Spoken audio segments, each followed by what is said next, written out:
obviously, of his career. Well, we got to go with victory money. Let's move on. Now we're on to the Ravens. That's all you need to know. Absolutely. We're on to the Ravens. So we're on to the Ravens. So the Buffalo Bills are favored by 2.5 points. It's gonna be a very good game. I'm feeling a very close game. Now Lamar Jackson. I'm gonna say it again. Lamar Jackson. We need to stop the run. Watch it. These Buffalo Bills are a little shaky against the run. Taylor Hall and what am I saying? Taylor Hall. I was like, wait a second. Whoa. What am I talking about? That's not for another. Whoa. That's not for another 10 minutes. Yeah. Wait. Not Taylor Hall. What's his name again? Hines and Taylor. You know what? That's what. The Colts. Colts running backs. Yeah. We could not. Hines. Yeah. Yeah. Jonathan Okay. Taylor. Yeah. Sorry. We did a good job with them. I'm a big goof, so I'll slip up sometimes. But yeah, we gotta stop the run. That's definitely the Bills' biggest weakness this year was definitely the run. Now, last year when we faced the Ravens, we did a pretty good job of stopping Lamar Jackson. Really? We did really do a good job. We didn't win the game, but if you looked at Lamar Jackson's stats against when we last faced him, wasn't really that good. Yeah, I think if you get that if you were to get that performance from your defense on Saturday, with the offense that we have this year compared to last year, I think we win that game. Now, Ravens defense is a very, very dominant defense. They've been dominant all year. Lamar Jackson, he did get injured throughout the season, so the defense of the Ravens definitely had to step up. Now, we have to talk about their two cornerbacks, Marcus Peters and Humphreys, who are definitely one of the best duos in the NFL. But the depth of the Buffalo Bill receiving corps may be a problem for them because you can't defend all of them. Yeah, it's they have a lot on their hands, but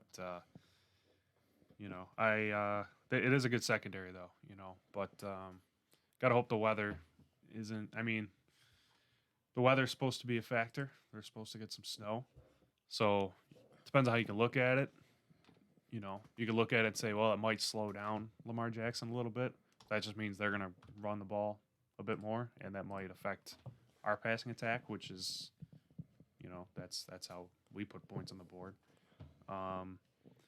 So that could be a problem. The Ravens also got a good pass rush as well. Matthew Judon, he's a beast. Calais Campbell Brings a lot of veteran leadership and experience. He's been here before.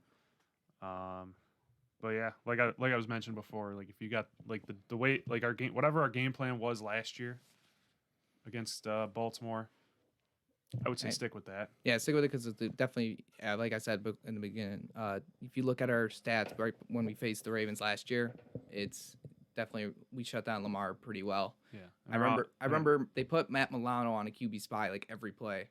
Yeah, even though Matt Milano did get his ankles broken. Oh yeah, remember that was last year. I forgot about that. That's right. Yeah. You did get him that one time. Well, hey, I mean, you learned. It's gonna happen. You're gonna get that sometimes going head to head with someone as electrifying as Lamar Jackson. I wouldn't be. I mean, because we always have two linebackers usually in the game, like because we're definitely a zone defense kind of team.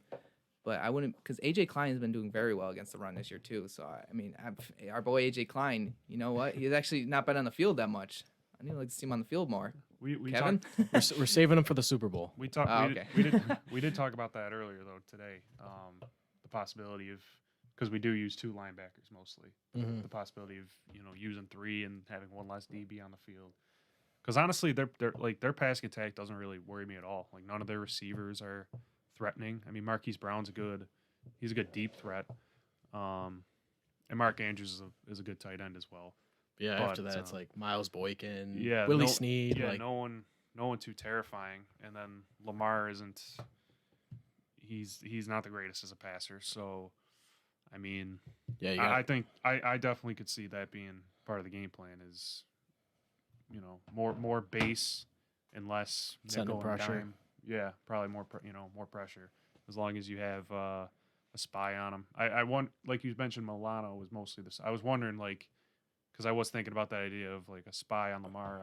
I was wondering which linebacker we would use the spy, as the spy on Lamar, whether it be Milano or Edmonds. Yeah, it's Edmonds. I mean, he had a Oh yeah, Edmonds had a terrific game last week too. It was also a little overlooked too. Like Edmonds was shutting down the Colts in the middle. Yeah, I saw Edmonds everywhere. Yeah, we mentioned that at one point in the game. That was one of the best games I've seen him play in his young career. Mm-hmm. He was all over the place. He was flying upfield, I should say. He was. And filling gaps and making plays. He's usually good for at least like one or two like plays a game where I'm like pulling hair out because I'm frustrated because I know he's super talented. Oh yeah. But that was one of the best games he's ever played. Oh hey, you made it this far. Hey, you might as well give us a like, or you might as well subscribe too. Please. Please.